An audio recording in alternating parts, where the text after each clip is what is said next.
মনে রেখো, রাত যতই অন্ধকার হোক না কেন, সূর্যোদয় ঠিক কাছাকাছি।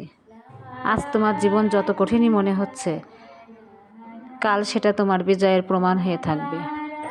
মানুষ তখনই হারে যখন সে নিজের প্রতি বিশ্বাসটা হারিয়ে ফেলে।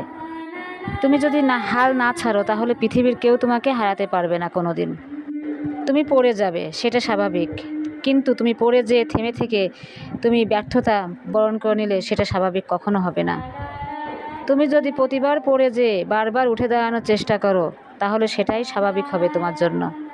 আসলে কষ্টটা যত বেশি, জয়ের আনন্দটা গভীরও তত বেশি। সফলতার মিষ্টি স্বাদ পেতে হলে আজকের এই তিক্ততা অবশ্যই মেনে নিতে হবে। একটা কথা সবসময় মনে রাখতে হবে, সাফল্য কখনো রাতারাতি আসে না। আজ তুমি যতটা পরিশ্রম করছো, কাল ঠিকই তুমি এর ফল ভালো কিছুই পাবে। জীবন এমন একটা সময় আসে যে শেষ হয়ে যাচ্ছে, তারপরেও কোনো কিছু ঠিক মতন হচ্ছে না। কেন জানি মনে হয় সবাই দূরে চলে যাচ্ছে, কেউ আর কাছে নাই, আমার পাশে নাই। যারা জীবনে কিছু পাওয়ার জন্য বড় হয়েছে, তারা কিন্তু প্রতিবার চেষ্টা করেছে, পড়ে গেছে, আবার উঠে দাঁড়িয়েছে, আবার কিন্তু ভালো কিছু করার চেষ্টা করেছে, ভালো কিছুই হয়েছে। কখনো হাল ছাড়া যাবে না, হাল ছাড়লেই কিন্তু তুমি বিপদে পড়বে। সর্বোচ্চ চেষ্টা করে দেখতে হবে যে আমি কিছু করতে পারি কি না পারি। প্রতিটা সফল মানুষই কিন্তু পিছনে অনেক কেঁদেছে, অনেক কষ্ট পেয়েছে, কিন্তু একসময় দেখা গেছে তারা সফল হয়েছে। সবার পিছনেই কিন্তু কিছু না কিছু একটা গল্প থেকে যায়। আসলে এমনই হয় মানুষের জীবনে। তোমার কষ্ট তোমাকে শক্তি দেবে, তোমার হতাশ তোমাকে শক্তি দেবে, এটাই কিন্তু বাস্তব কথা।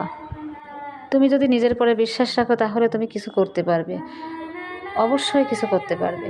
আগে নিজের পরে বিশ্বাস রাখতে হবে, পাশের লোকটা দেখতে হবে যে তারা কিভাবে করতেছে, এইগুলো দেখে শুনে বুঝে তারপরে কিন্তু সবসময় এগিয়ে যেতে হবে।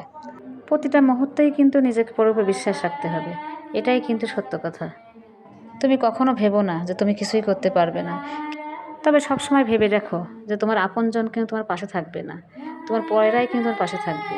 দেখবা তোমার রিলেটিভরা তোমার সাথে যোগাযোগ করবে না তুমি যখন বিপদে পড়বে, এটাই কিন্তু সত্য কথা।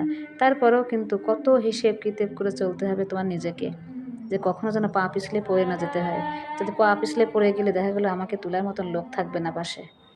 মুখেও অনেকে খুব বড় বড় কথা বলবে, তোমার ঘরে যদি চাল না থাকে তা কেউ সেই চাল কিন্তু কেউ দিতে আসবে না। তোমার ছেলে মেয়ে যদি না খেয়ে থাকে, কখনো সে খোঁজ নেবে না আসলে সে কিভাবে চলছে। তোমার সাজগোজ দেখে মনে করবে যে সে কিন্তু খুব ভালোই আছে, আসলে ভিতরে সে কখনোই খোঁজ করবে না। তাই বলছি, এখনও সময় আছে সামনের দিকে এগিয়ে যাওয়ার জন্য, এখনও টাইম আছে যে সামনের দিকে এগিয়ে যেয়ে কিছু একটা করার। অবশ্যই ভালো কিছু হবে ইনশাআল্লাহ। বাস্তবটাকে মানতেই হবে। যদি আমার ভিডিওটা ভালো লাগে, অবশ্যই আমার পাশে থেকে আমাকে সাপোর্ট করবেন।